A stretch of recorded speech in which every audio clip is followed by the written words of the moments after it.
Hello everyone, welcome back to the course that is ब्रह्मास्त्र। आपने काफी सारी पावर पॉइंट प्रेजेंटेशंस देख ली होंगी, टेस्ट भी अटेम्प्ट कर लिए होंगे। अभी वाली जो वीडियो है वो होने वाली है, आपने बोर्ड पे देख लिया होगा, मैंने बिजनेस का सारा सिलेबस लिखा है।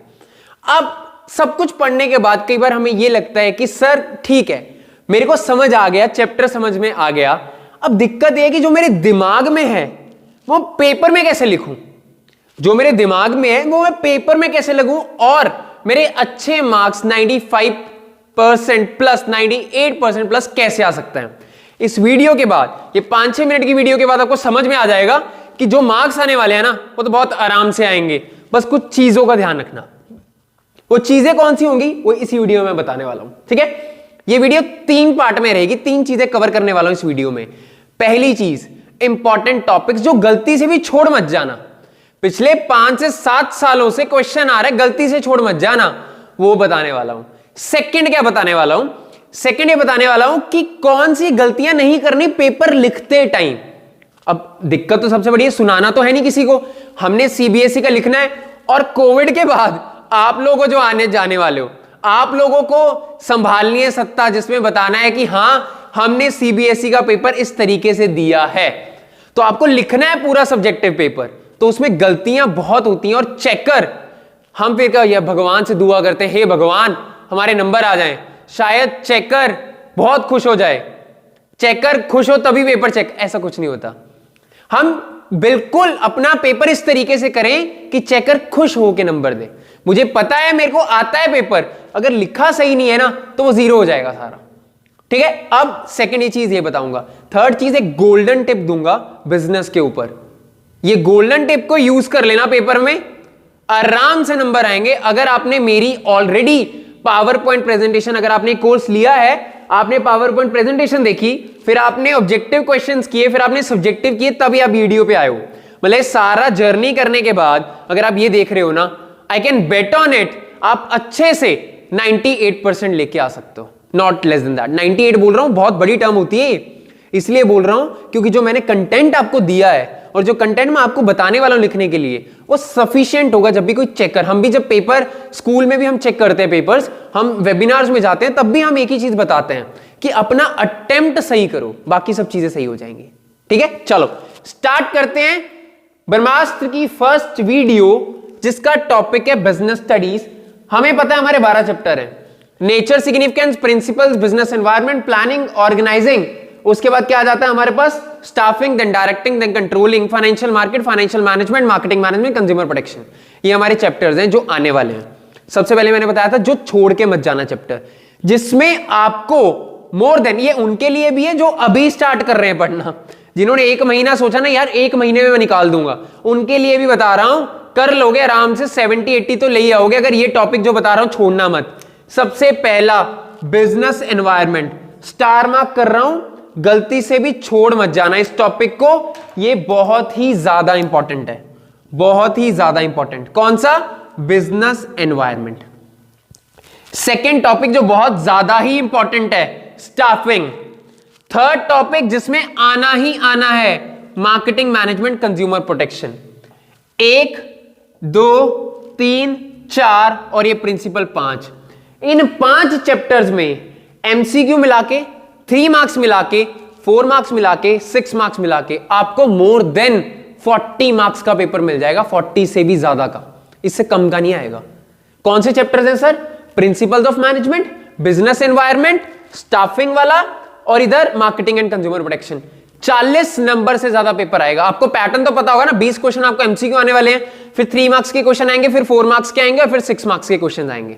इस तरीके से आपको क्वेश्चन आते हैं, ठीक है। अब सबसे बड़ा पॉइंट आपको यहां पे यह समझना है कि अगर मैंने लिखना है तो कितना लिखना है। 3 नंबर का क्वेश्चन आ गया, उसमें कितना लिखते हैं आपको पता है, 75 to 100 वर्ड्स लिखना है।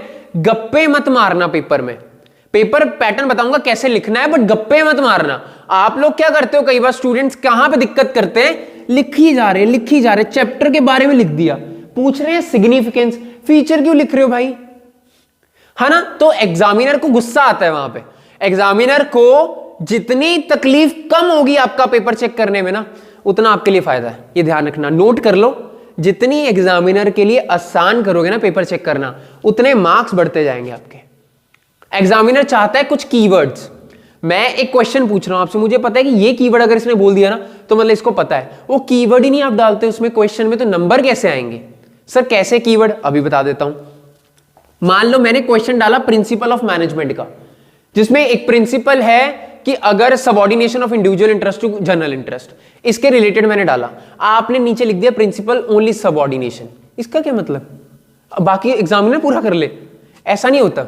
अगर आपको केस स्टडी आ रही है ना, उस केस स्टडी को समझो। मान लो बिजनेस एनवायरनमेंट से कोई केस स्टडी आई आपको कि कोई पॉलिसी है, वो पॉलिसी बनी, सरकार ने बनाई पॉलिसी और इसके तहत वो बनी पॉलिसी। अब पॉइंट ये, आपने क्या सोचा, केस स्टडी है बिजनेस एनवायरनमेंट की, आपने बिजनेस एनवायरनमेंट के बारे में लिख दिया, आपने उसके फीचर्स लिख दिया, आपने उसकी इंपॉर्टेंस लिख दी। ये तो चाहता ही नहीं एग्जामिनर आपसे, वो मांग क्या रहे आपसे? केस स्टडी के बारे में।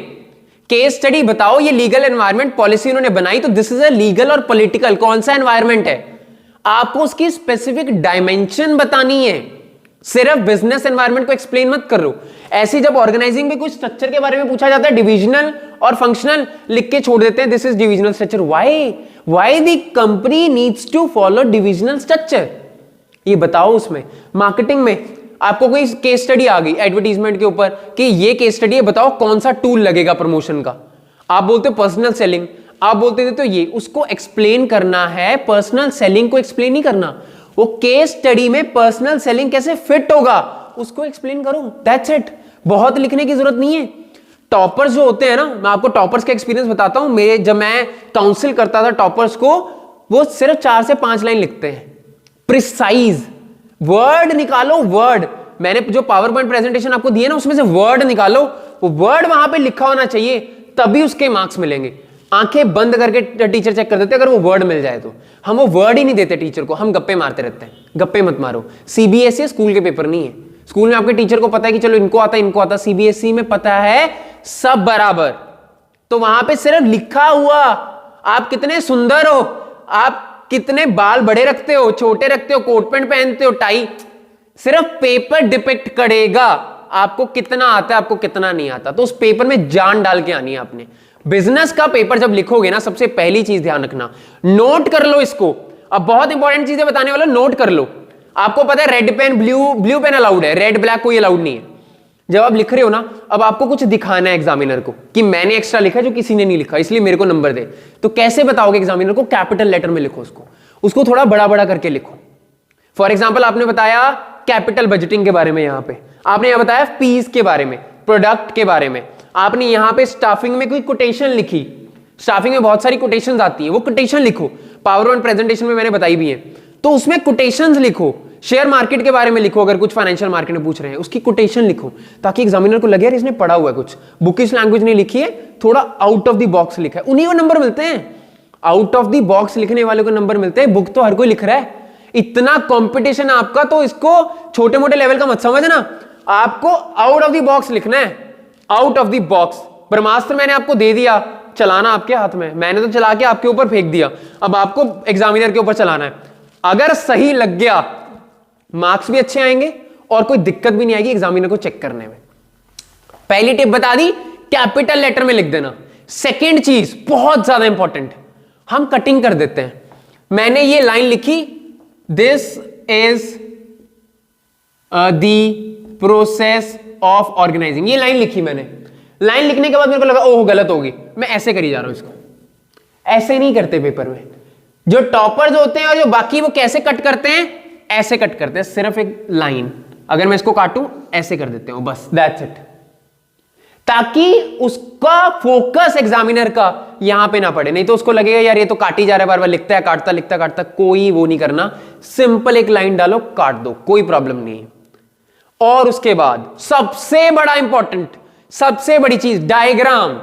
ये तो ना मतलब समझ लो कि इसके बिना पेपर तो कर मत आना, नहीं तो 80 में से 50 नहीं ऊपर जाएंगे, 50 से ऊपर जाएंगे नहीं अगर जिसने डायग्राम नहीं बनाए। हर क्वेश्चन में डायग्राम फिट करने की कोशिश करो। अब बोलोगे सर वो कैसे करें? फिर पावर पॉइंट प्रेजेंटेशन में मैंने बताया हुआ है आपको करना कैसे डायग्राम। आप कोई भी टॉपिक ले लो, हम ले लेते हैं, मान लो प्लानिंग ले लिया, मान लो स्टाफिंग ले लिया, चलो स्टाफिंग ले लेते हैं। स्टाफिंग में मान लो एक रिक्रूटमेंट का टॉपिक है और एक सिलेक्शन का टॉपिक है, छोटे छोटे डायग्राम बनाने, छोटे छोटे। कैसे? रिक्रूटमेंट का टॉपिक आया इसमें। रिक्रूटमेंट का मतलब क्या होता है? Pool of prospective employees. मैंने यहां बॉक्स बना दिया 250 पूल ऑफ प्रोस्पेक्टिव एम्प्लॉइज। ये लो, इसमें सिलेक्ट किए 10 सिलेक्टेड कैंडिडेट्स। ये डब्बा यहां पे बना दिया। ये डब्बे सीधे बनाने हैं, स्केल से बनाने हैं, कुछ ऐसा लॉजिक नहीं है, सिर्फ बॉक्स बनाना है ताकि टीचर को आसान हो कि हाँ जो मैंने लिखा है ना इसको आता है, उसको रिक्रूटमेंट का मतलब पता है, उसको सिलेक्शन का मतलब भी पता है। ऐसे बॉक्स बना के आओ। अगर फ्लो चार्ट बनाना है तो पूरा फ्लो चार्ट बनाओ। पीस आ गया, सिंपल क्वेश्चन, 4 पीस को अच्छे से एक्सप्लेन करो। फंक्शंस आ गए सेंट्रल बैंक के, उसको मतलब कुछ भी आ सकता है आपको प्रिंसिपल आ गए, प्रिंसिपल्स को एक्सप्लेन करो अच्छे से। स्कोप आ जाता है, उसको एक्सप्लेन करो। प्लानिंग के बारे में आ गया, उसको मतलब एक प्रॉपर पाई चार्ट बनाओ। बिना डायग्राम के पेपर मत करना, डायग्राम होना ही चाहिए। आप ना पेपर में हबड़ा दबड़ी हो जाओगे, क्योंकि आपको कई बार लगेगा यार सीबीएसई की पेपर है, कैसे दें, थोड़ी घबराहट सी भी है, हो रही टेंशन हो रही है। कोई प्रॉब्लम वाली बात नहीं है, पेपर करो जैसे आप स्कूल में करते हो। एक चीज का ध्यान रखो, लिखते मत रहना बस। This is my humble request, लिखते मत रहना। लिखते रहोगे ना तो खत्म हो जाएगी कहानी, लिखते ही रह जाओगे, फिर उसके नंबर नहीं मिलेंगे। डायग्राम चाहिए, डायग्राम, पाई चार्ट बना दो, डायग्राम बनाओ, फ्लो चार्ट बनाओ, डायग्राम। मैक्सिमम इन चीजों पे फोकस करो, नहीं तो कहीं ना कहीं क्या होगा कि आपको पता ही नहीं चलेगा कैसे करना है। और एक और चीज बताता हूं, ये मेरी देख रहे हो स्पेस छोड़ी हुई, कहीं पता क्या लिखते, ऐसे लिखने लगेंगे, नेचर, फिर ऐसे, फिर अरे भाई पूरा भरना क्यों इतना टाइम लगा रहे हो? इतना कंटेंट नहीं चाहिए आपको। जब बोला है ना, जो क्वेश्चन डालते हैं सीबीएसई वाले, उनको पता है कि 3 नंबर के क्वेश्चन के लिए 75 से 100 वर्ड लिखने हैं। आपको ऑलरेडी शीटें बहुत मिलती हैं, तो पूरा भर भर के मत डालो। उनको लग रहा है आप एक्सेस में ही लिख रहे हो, वो तो हमने पूछा ही नहीं। जो एग्जामिनर ने आपसे पूछा है ना वही लिखो। आपको पूछा है डायरेक्टिंग के बारे में, आप इसमें कुछ और ही लिखी जा रहे हो। डायरेक्टिंग का मीनिंग लिख दिया, पूछा है कुछ और डायरेक्टिंग में।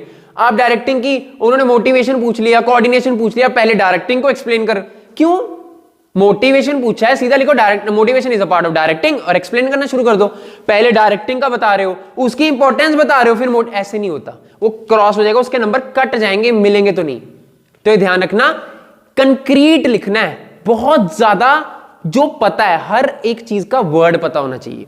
अगर आपको वर्ड नहीं पता ना, अब कई बार आपको केस स्टडी नहीं समझ आती, सर कहां से है केस स्टडी। मान लो मैंने केस स्टडी डाल दिया, अब आपको चैप्टर ही समझ नहीं आ रहा कि किस चैप्टर से केस स्टडी है। उस केस स्टडी को 5 से 6 बार समझो। जो आपने पावर पॉइंट प्रेजेंटेशंस पढ़ी है ना कहीं से आपको पता चलेगा। जो मैंने आपको सब्जेक्टिव क्वेश्चंस दिए, कहीं ना कहीं जब आप उसकी प्रैक्टिस कर रहे हो ना, समझने की कोशिश करना कि कहां से केस स्टडी बन रही है, कैसे इंप्लीमेंट करना है उसको, तो आपको बिल्कुल समझ में आ जाएगा। तो टेंशन आपको इस चीज की होनी चाहिए कि जो क्वेश्चन आ रहा है ना, वो क्वेश्चन आपको इस तरीके का है कि वो आपको समझ आ जाए। लिख तो आप दोगे, वो सबको पता है, वो समझ आना चाहिए क्वेश्चन। तो इसलिए उसको समझो, 3, 5, 10 मिनट लगाओ, समझो केस स्टडी को, फिर लिखना। कटिंग बिल्कुल मत करना, कटिंग के बहुत मार्क्स कट जाते हैं, तो इसलिए कटिंग वगैरह मत करना। स्पेस प्रॉपर हो, फ्लो चार्ट, डायग्राम आपका पूरा, अंडरलाइन करो। मेरे को लग रही है ये लाइन बहुत अच्छी लिख दी मैंने, अंडरलाइन, उसको अंडरलाइन करके दिखाओ। ऐसे नहीं पूरा अंडरलाइन करने ना, आपको पता है अच्छी लाइन लिख दी, ये लो डायरेक्टिंग के बारे में लिख दिया, उसको अंडरलाइन कर दो। तो इन चीजों से क्या होगा, इंपैक्ट क्या पड़ेगा, एग्जामिनर को जो चाहिए ना वो दिख जाएगा उसको सामने। नहीं तो ढूंढते हैं एग्जामिनर पूरे पेज में, वो ढूंढते हैं जो वो देखना चाहते हैं, आपने सीधा अंडरलाइन कर दिया, आपको सीधा मार्क्स मिलेंगे। उनको चेक करने में टेंशन नहीं हुई, आपको नंबर मिलने में टेंशन नहीं हुई। तो इस तरीके का पेपर होना चाहिए, आपको ना प्रॉब्लम आए, उधर एग्जामिनर को प्रॉब्लम ना, आपको मार्क्स खुलने मिलेंगे, उधर एग्जामिनर को टेंशन नहीं है। क्लियर हुआ? अब मैंने बताया था मैं इंपॉर्टेंट टॉपिक्स बताऊंगा जो मैंने ऑलरेडी आपको बता दिए। ये टॉपिक तो वैसे तो मैक्सिमम कवर करके चलना है हमें, क्योंकि कुछ भी आ सकता है ना, पेपर मेरे को पता है ना पेपर आपको पता है। हम मैक्सिमम पढ़ के चलते हैं, 98% अगर लेने तो मैक्सिमम पढ़ के चलते हैं, क्योंकि आगे जाके भी ये काम आने वाले हैं। बट इंपॉर्टेंट जो है वो ये वाले हैं, जिससे आपको 40-45 नंबर से ऊपर का ही पेपर मिलेगा, इससे कम का नहीं मिलेगा, इससे ऊपर का ही मिलेगा। एमसीक्यू लगा लो, 3 मार्क्स लगा लो, 4 मार्क्स, 6 मार्क्स, सबके बता रहा हूं। केस स्टडी करने से पहले उसको 4 से 5 बार समझना, उसके बाद केस स्टडी करना। मुझे नहीं पता ये वीडियो आप कब देख रहे हो, एग्जाम से 2 दिन पहले देख रहे हो, 10 दिन पहले, 15 दिन पहले। एक ही चीज बोलूंगा, जब भी पेपर में बैठ रहे हो आराम से बी काम और बिल्कुल टेंशन फ्री। अरे वो आपके जैसे ही है, कोई प्रॉब्लम नहीं है, आपके नंबर आएंगे, मैं बता रहा हूं। अगर आपने पढ़ा है ना कोर्स, आपके नंबर आने ही आने हैं, भूल नहीं पाओगे। आराम से बता रहा हूं, अगर अच्छे से पढ़ा है तो भूल नहीं पाओगे, पेपर में खुद ब खुद आपका हाथ चलने लगेगा। बट पढ़ना उसको टेंशन लेके नहीं, आराम से समझ के, तो हर केस स्टडी आपसे सॉल्व हो जाएगी। ठीक है, इसके बाद अब मैंने बताया था कि मैं इंपॉर्टेंट क्वेश्चंस बताऊंगा। अब अवॉइड मिस्टेक्स, जो मैंने सेकंड चीज बताई थी कि कौन सी गलतियां नहीं करनी, मैंने बता दिया। कटिंग ऐसे ऐसे नहीं करनी, एक लाइन मारनी है, स्पेस प्रॉपर होनी चाहिए, डायग्राम होने चाहिए, फ्लो चार्ट बनाओ, छोटे छोटे ऐसे डायग्राम बनाओ टॉपिक्स के बाद, ये सारी चीजों का ध्यान रखना। Last but not the least, golden tip देने वाला हूं। क्या है ये गोल्डन टिप? तो ये गोल्डन टिप है, whenever you are sitting in the examination hall, whenever, so you'll be sitting, आपका 31 मार्च को अकाउंटेंसी का है, उससे पहले आप कई बार एग्जामिनेशन हॉल में बैठोगे। आपको एक ही चीज का ध्यान रखना है, focus on your paper, focus on your questions. आपको यह ध्यान रखना है, इधर उधर देखने से अच्छा आपको, अगर ये कोर्स आप ले रहे हो ना, तो मतलब आप कहीं ना कहीं स्टडी के लिए कंसर्न हो, आपने टाइम लगाया है। अगर अभी भी आपके पास 10 दिन पड़े ना और दोबारा कोर्स को पढ़ लो, मैं बता रहा हूं पेपर में काम होके, जस्ट बी काम एंड डू योर वर्क। किधर इधर उधर देखने की जरूरत नहीं है, अच्छे से पेपर अटेम्प्ट होगा। और लिखते मत रहना, सही लिखना, कंटेंट प्रिसाइज होना चाहिए, सिर्फ और सिर्फ प्रिसाइज, बहुत नहीं लिखना है, कम लिखना है, प्रिसाइज लिखना है, ध्यान रखना। ठीक है, चलो, all the very best. This side professor Rohit Kapoor. कोई भी प्रॉब्लम आए आपको इसके बाद भी, you can contact me commerce Vidya में, वेबसाइट पे आप कमेंट डाल सकते हो, यूट्यूब पे कमेंट डाल सकते हो, मेरे व्हाट्सएप नंबर पे कमेंट कर सकते हो। I am always available for you people. Make sure आप अच्छे से पेपर अटेम्प्ट कर रहे हो। All the very best champion.